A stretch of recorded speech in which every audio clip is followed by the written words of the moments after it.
মনে বড় আশা ছিল যাব মদিনা। ওয়ালাইকুম রহমতুল্লাহি ওয়া বারাকাতুহু। তোমরা দেখতে পাচ্ছেন চলে এসেছি আমরা আজকে ঘুরতে এখানে সাবধান আমতলা দৌলতপুর মাদ্রাসার এই জায়গাতে ঘুরতে চলে এসেছি। এখানে আমাদের পিছনে দেখতে পাচ্ছেন যেটা এটা ধুমডাঙ্গি নদী।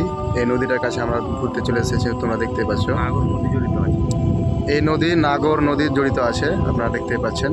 তো ভিডিওটা তোমরা বেশি বেশি করে শেয়ার করো। তারপরে এটা পিছনে দেখতে পাচ্ছেন এটা পানি ওঠা দমকল, তোমরা দেখতে পাচ্ছেন। ভিডিওর সাথে থাকবেন, অনেক কিছু দেখাবো আপনাদেরকে। আসসালামু আলাইকুম ওয়া রাহমাতুল্লাহি ওয়া বারাকাতুহু। সুপ্রিয় দর্শক, করণদিঘি থানা অন্তর্গত আমতলা সাবধান গ্রামের পাশে একটা মাদ্রাসা রয়েছে, আমতলা মাদ্রাসা। এখান থেকে আমরা কয়েকজন শিক্ষক আমরা এই মুহূর্তে ঘুরতে এসেছি। হ্যাঁ, এই নদীর পাশে মাশাআল্লাহ খুব ভালো লাগলো, ঠান্ডা ভালো লাগে। এবং কয়েকজন আমরা শিক্ষক মহাশয় ঘুরতে এসেছি। ইনি একজন আমাদের বেস্ট ফ্রেন্ড শাহজাহান। ইনি কিছু বলবেন নাকি আপনি এই সম্বন্ধে? আমরা আজকে সন্ধ্যাবেলায় নদীর দিকে ঘুরতে এসেছি। এখানে দেখতে এসেছি যে নদীর কেমন নদীটা আছে। তারপরে এখানে বিশেষভাবে এখানে বালু নিয়ে যাওয়া হয়। ওদিকে আবহাওয়াটা দেখলি একটু দেখেন, নদীটা অনেক বড়। এটা কি নদী বললেন?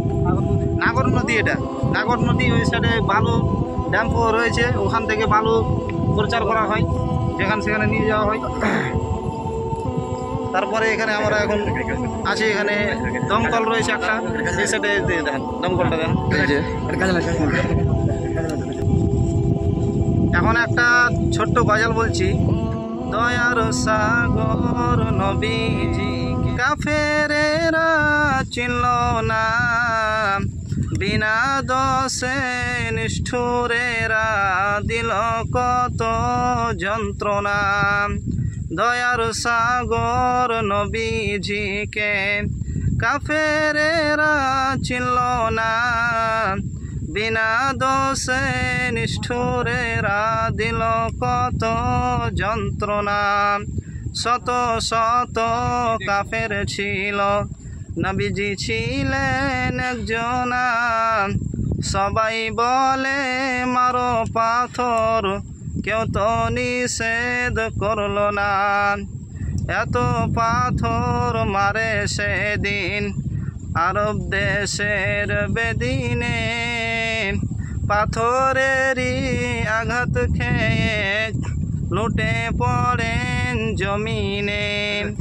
গায়ে যত কাপড় ছিল রঙিন হলো রক্ততে, অত রক্ত জমে ছিল দয়ার নবীজির জুতোতে। আসসালামু আলাইকুম।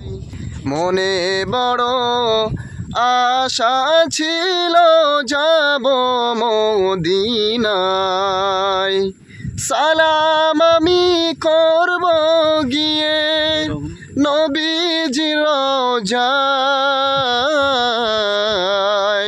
মনে বড় আশা ছিল যাব মদিনায়, মনে বড় আশা ছিল যাব মদিনায়।